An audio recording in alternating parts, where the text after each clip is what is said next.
Hey class, welcome back. We are starting a new unit today, and we are starting off with Richard Nixon's biography. We're talking about the 70s and 80s is what this unit is going to be on. Uh, and Richard Nixon was a big part of the 70s. He did several things as president, but he also was the first president to ever resign from being president because of the Watergate scandal. And we're going to talk more in detail about the Watergate scandal, but today we're just going to go over. We're going to get to know Richard Nixon. We're going to go over his biography. So here we go. What is Richard Nixon most known for? He's most known for being the only president to resign from office as a result of the Watergate scandal. All right. Trump got close to resigning or being impeached, but he wasn't impeached, or he was kind of, but not fully. He was with one section, not the other. But he never resigned. Richard Nixon's the only one who resigned, which means he quit his job as president. He's also known for ending the Vietnam War and improving U.S. relations with the Soviet Union and China during the 70s and 80s. What is Richard Nixon most known for? Richard Nixon is most known for being the only president to resign from office as a result of the Watergate scandal. He's also known for ending the Vietnam War and improving U.S. relations with the Soviet Union and China. I said during the 70s and 80s. It was during the 70s when he did that. All right. So growing up, he was the son of a grocer in Southern California. His family was poor. He had a difficult childhood. He included two of his brothers dying from illness while he was a child. He's smart, though. He wanted to go to college. He paid his way through Whittier College, working nights at his father's grocery store. And eventually, he went on to attend the law school at Duke University. Growing up, Richard Nixon grew up as the son of a grocer in Southern California. His family was poor, and he had a very difficult childhood that included two of his brothers dying from illness. Richard was smart, though, and wanted to go to college. He paid his way through Whittier College, working nights at his father's grocery store. He enjoyed debate, sports, and drama while in college. He also earned a full scholarship to attend Duke University Law School in North Carolina. All right, so after he graduated from Duke, he wanted to move back home, and he began practicing law, but then World War II broke out. So he joined the Navy, and he served in the Pacific theater of the war. He rose to the rank of lieutenant commander during this time. Growing up continued. After graduating from Duke, Richard moved back home and began practicing law. When World War II broke out, he joined the Navy and served in the Pacific theater of the war, where he rose to the rank of lieutenant commander before leaving the Navy in 1946. All right. So before he became president, he left the Navy. He decided, hey, I'm going to enter politics. So he went in politics. He first ran for the U.S. House of Representatives, and he won a seat in 1946. 4 years later, he ran for Senate, and he won that election as well. And he gained a reputation in Congress for being anti-communist, which was very strong during this time. All right, this was the time that the Cold War was going on. So it made him popular with the public. Before he became president, after leaving the Navy, Nixon decided to enter politics. He first ran for the U.S. House of Representatives and won a seat in the 1946 elections. 4 years later, he ran for Senate and won that election as well. Nixon gained a reputation in Congress for being anti-communist. This made him popular with the public. All right. So in 1952, Dwight D. Eisenhower, this man right here, all right, he selected Richard Nixon. He wanted to be his running mate. He wanted him to become the vice president if he became president. So Nixon served as Eisenhower's vice president for 8 years and was very, very active as a vice president.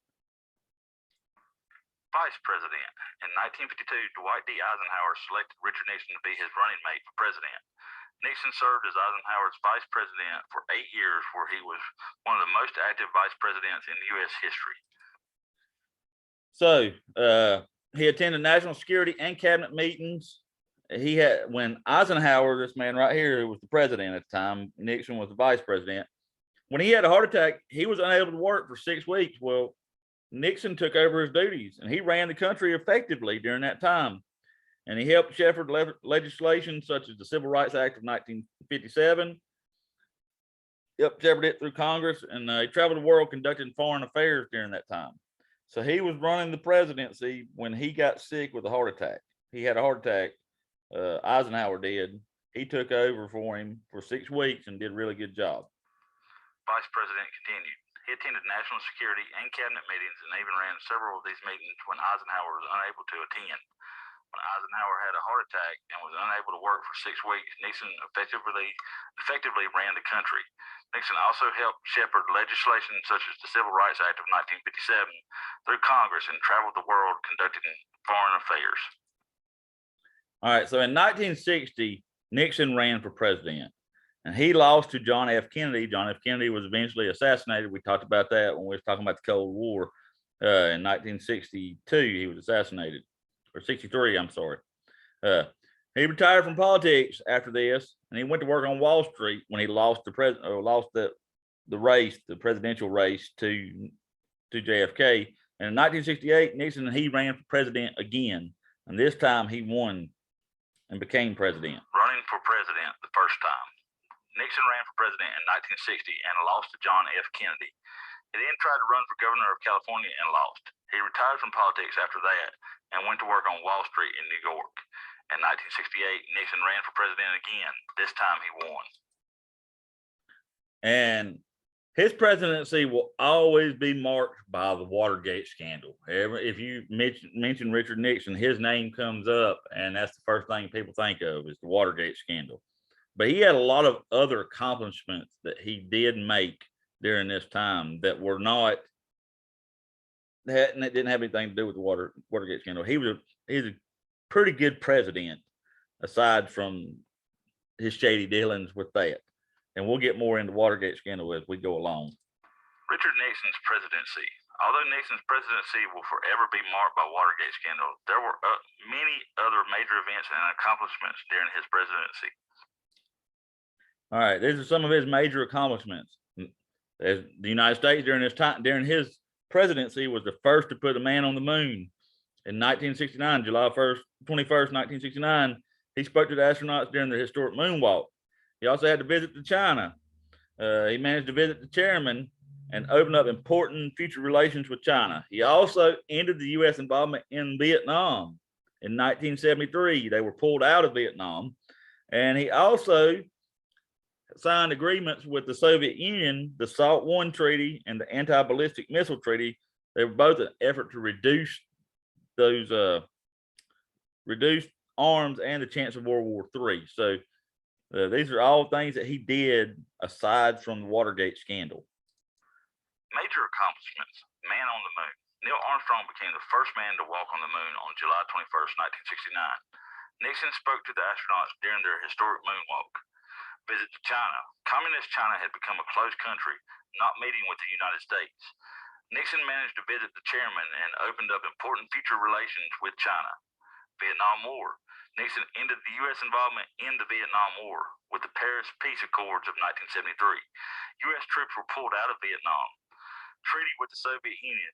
Nixon also made a historic visit to the Soviet Union, meeting with their leader and signing two very important treaties, the SALT I Treaty and the Anti-Ballistic Missile Treaty.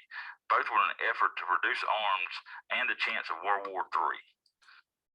All right, now we get to Watergate, the scandal, and we're going to talk more in detail about it later on this week, actually, probably with our next video that we go.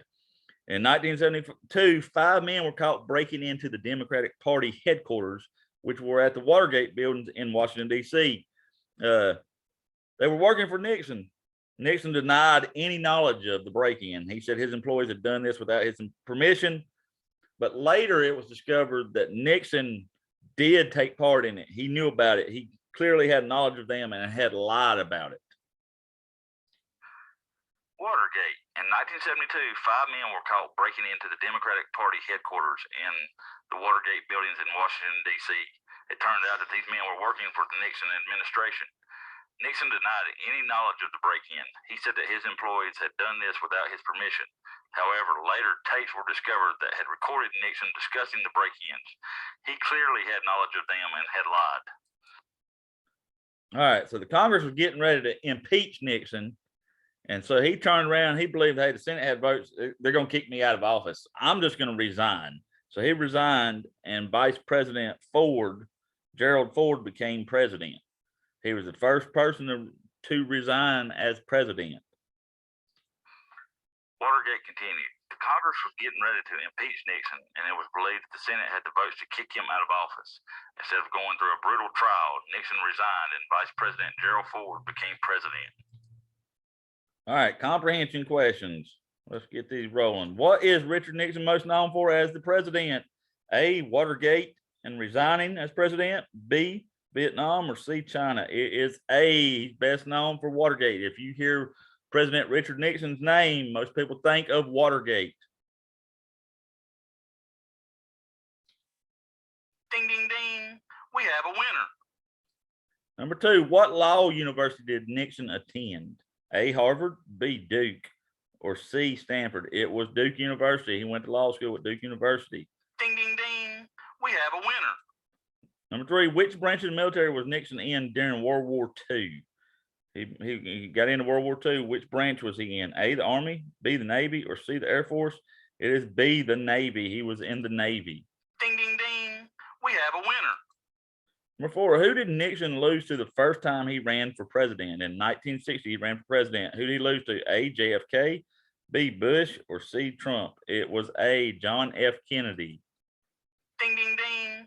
We have a winner. And that is all.